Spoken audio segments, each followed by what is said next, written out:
Freebird's gonna hate my pants. I know it's not Christmas, but they are comfortable. Hi, babies. Hi, babies. We're gonna do a real quick bedtime tonight.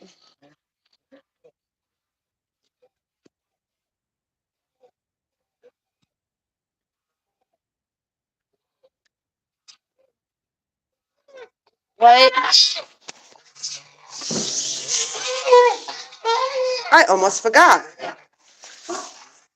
Freebird's still out. I know. I know you don't like my pants. I knew you wouldn't like them. Come on. Come on. Come on, buddy. It's okay. Look at him. He's being such a good daddy. You're being such a good papa. Yes, you're a good papa.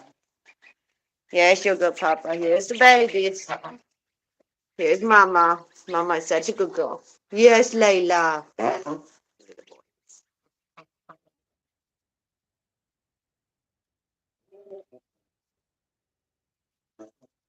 Hi, kitty pies. Hey, Bart, I need you to stay back so I can let the Afghan get us in, okay? I know. This was my mistake, dude. This was my mistake. I'm sorry. Hey, Squirt. Sorry, boy. Sorry, we had a race day. Come on.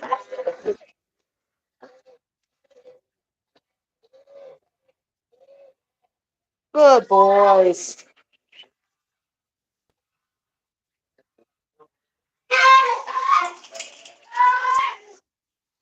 Anyway, all the ganders want to be daddy. That can't be, because they'll fight over it. So, since the Afghan ganders only want to be daddy whenever it's convenient for them, you're a mischief and need to learn to not chase the ladies. Our Morans have started laying eggs.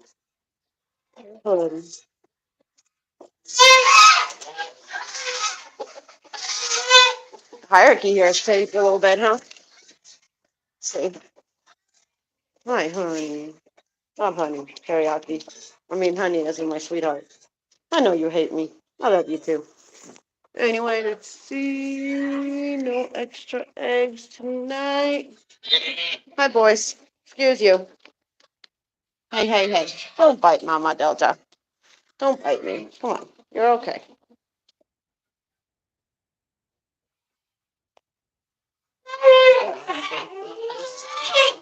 Something.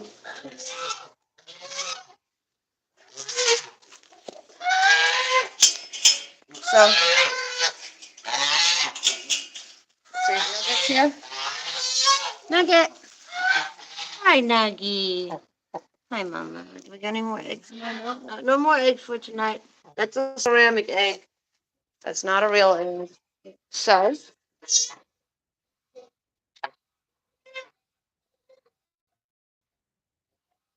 hi, pretty boy. I see you.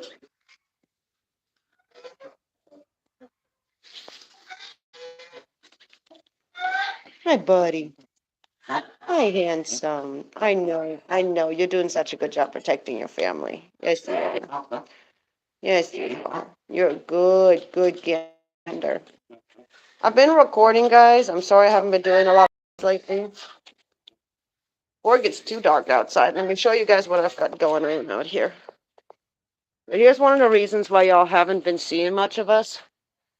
And I want you to know that, first of all, I do post to Facebook as well. So Pet Goose Pretty Bird. And on Instagram, I think Pretty Bird the Hybrid Pet Goose is the name there. I post there as well. So you can find us there too. Walk over here and grab all the foods. Anyway, so let's see, where is it? There it is. See? And hill. There you go. Have some food. Anyway, um, instead of letting it go to waste. As you guys just saw, maybe you noticed, maybe you didn't. Metal fence. The metal fence starts all the way on this side, and it goes all the way down the yard. You joining, baby girl? Come on. I'm on a live. I'm just showing everyone real quick what we've been working on. My super awesome daughter has been helping me. Got it attached to this tree. By the way, we did not do this to this tree. This is something that was in the tree when we moved here. And I have tried to remove it, and it is really deep in there. I actually think that somebody may have tried to, I don't know, fence off the tree or something, or use the tree as part of the fencing, or have something attached to the tree. And as the tree grew, they did not remove it, creating areas where there's metal sticking out of the tree, which is, you know, sucks, but there's nothing I can do about that. The tree appears to be okay, though, as you can see. It's a beautiful big tree. No idea what kind of tree it is. If y'all know, North Texas area, it does have little itty bitty tiny, like cherry-like things, but like, we have been able to regrow a lot of our yard's grass. I'm sorry that I'm recording this in the dark, but there is tall grass around the edges, which the birds will work this down. If they don't, I'll take it down. But, and keep walking here because I do have anthills all over the place here. Woo! Careful. Now, the fencing is not done. As you can see, it's getting pretty low because there was part of the fencing that was rotten, rusted, and that needed to be removed because it wouldn't even unspool, uncoil, whatever the word is. Like roll out, roll, unroll, whatever. So, we have this metal fencing, which is step one. Step two was to change how far back this area goes. So if you look at this, you can really see that line. And it was only a few weeks, maybe like a month or two, that we even had them have access to this area. And y'all can see that this area is completely dead. And this area is alive. Dead. Alive. Because all the birds were accumulated into a smaller area, which of course meant that all their focus was in this area, and they were eating up everything. So I've still went ahead and incorporated this tree, which I didn't do prior in the previous setup. And then the fence goes along back here. This is where the African gander's corner is at. And then we do have some fencing that we're still going to need to take down. And some of our plans, so right here you can see there's still fencing here that we need to take down from this last setup. But some of our plans actually include sectioning our yard into, I don't know, what do you think, like 3 to 4 sections, something like that, right? Mm-hmm. So probably about 3 or 4 sections. We plan on using metal and then reinforcing the metal to make the holes smaller with poultry netting around all the edges of the yard so that each outside has that combination between the poultry netting and the metal fencing to prevent dogs from getting into the yard easily.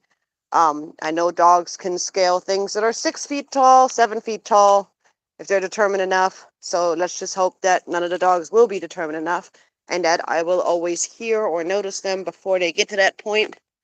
I have this random piece of wood that sticks out of my ground here in the yard. I cannot get it out of the ground, and because of that, I keep a cylinder over it like this so that my birds don't step on it and impale their legs and feet or their bodies with it. So, you know,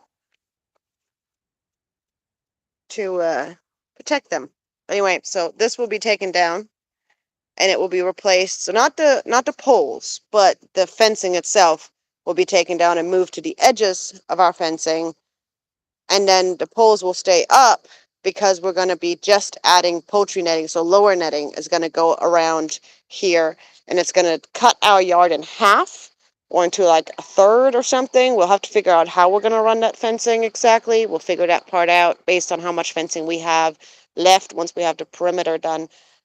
And this is only possible because my neighbor is letting me use a lot of cattle fencing that she has left over that she's been so kind to let me use. And then also because she's letting me use tomato plant fencing that I have built up and I'm using for an example for the African ganders and created this large fence out of it. So yeah, we wanted to give all the birds grass to forage, right? Yeah. But also still be able to keep them away from areas for like a week or two at a time to let an area regrow. Like this area over here is going to end up being cut off from the birds, and I'm going to be buying some seeds to reseed this area, and I'm going to be watering this area a lot once I'm done getting everything set up. So they'll be more focused on that side of the yard for a little while. And then once this area has recovered a little bit, or whatever of it can recover right now during the summertime has recovered, they'll go back over here then to give that area a break. But it was really important to me that they had access to more areas of the yard because we do have some trees in the yard, as you can kind of see in the darkness. And those trees make a significant difference on how the birds fare with hotter temperatures. You know, underneath the trees, it's significantly cooler, it's more comfortable. Underneath the trees, the earth is going to be cooler because it's in the shade. And though we have a little tree over here, and then that little tree back there that I showed you that we're keeping within this area this time around, they don't create as much shade, nor do they create as much of a cool down. Yet this area over here, that way, usually has a very good amount of shade for parts of the day. You know, around noon we have mostly sun in this yard, but we still have those pretty dense, very large trees over here that do provide a very good amount of shade right underneath that the birds will be able to benefit from. So, yep, I still have that pool set up because I'm still using it for my birds for physical therapy since we have a couple of geese that did injure their legs. Pretty Bird had injured his leg during a very bad fight where the African ganders almost managed to take him out permanently. He has recovered really well.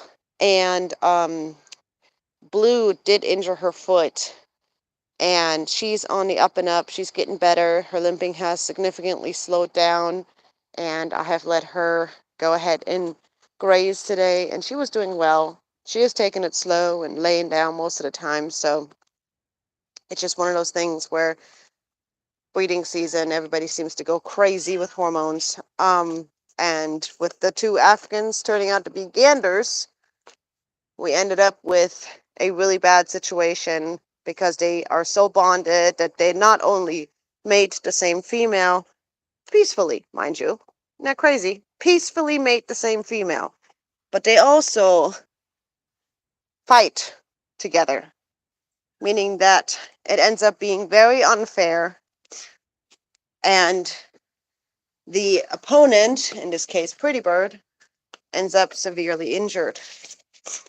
The Canada goose eggs, we'll have to see what happens. They are incubating. I let you guys know that we got them a little while ago. We let them settle. The issue with the Canada goose eggs, we got to go grab the bowls, baby, is that they were shook in the mail. So the air bubbles are detached within those eggs. And that is going to mean that their chances of hatching are significantly lower, which really sucks because I've really been looking forward to hatching some Canada goslings, but there's only so much that we can really do. I let them sit for, I think, about 48 hours, let them settle, pointy end down, and to try and let that air bubble rest. I gave I gave the other leftovers to the anthill. Can you help me carry this stuff, baby? Anyway, but now they're incubating, and they're incubating with the pointy side down and with the air bubble side up. No turning for the first couple of days, which I know will sound foreign to anybody who gets the regular instructions, but this is the instructions for air cells that are detached to try to give these fertile eggs a chance. Next is to when it comes down to the start of turning them, it's going to be only slightly turning them and it's going to be only angling them. So if they're in the incubator standing up, and imagine that my wrist is where the air bubble is at, right? And each time I have to turn them, I'm basically just going to be angling them in different directions slightly so that the air bubble remains at the top. And hopefully, as the gosling grows, if any goslings grow, the veining and the process of the gosling growing will stabilize that air bubble. They will literally be remaining in that position all the way until hatch date, and that is how they will hatch if any of them survive and end up hatching. So cross your fingers. If you pray, pray for me, because it's broken my heart to find out that the air bubbles were so detached. I've been so excited about this. I've been waiting since December. I waited for over 2 years before that to finally have some Canada goose eggs to hatch out from a legal breeder. And yeah, the fact that the air bubbles are detached is just a huge disappointment. Anyway, that's going to be it for today's update. Let me go ahead and let you guys see Layla and Pretty Bird one more time. And then I'm going to get off here and hang out with my little girl while she helps me lock up the birds, which she has been lately. So that's part of the reason why I haven't really been coming live much, because, well, it's up to my kids if they're on camera. It's up to my kids if they're on camera. And generally, my kids really like being on lives. So I don't blame them, to be honest. I mean, I don't like my face being on live very much. So, Layla. Hi, Layla. You got your babies. You did a good job today. Yeah, everybody chowed down today, didn't they?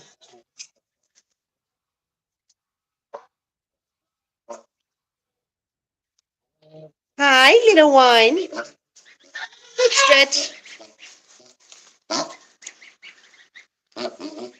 Look at all the babies. Look, it's I'm zoomed in.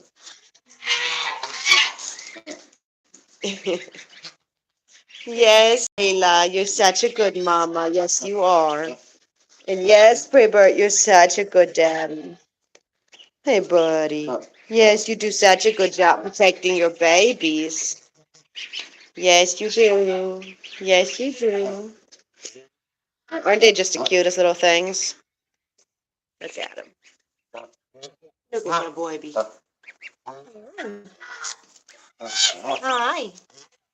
Hi. Oh, Pretty Bird's eating my hand. He's punishing me for daring to come anywhere near the babies. Hi. Hi, babies. Hi, babies.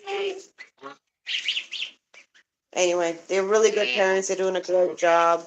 And the goslings are also really good. All them goslings are coming. And the goslings are doing really benefiting from having access to the grass field and being able to forage all day. This is what they need to do. They shouldn't be relying on me to rip and cut grass to bring to them.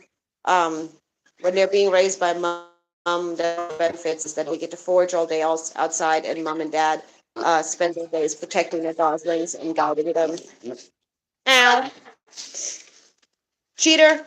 Anyway, y'all have a wonderful evening. I will see you guys next time. I need to go ahead and get everybody into bed and try my hardest not to get beat up by Pretty Bird and add any more bruises to the occasion.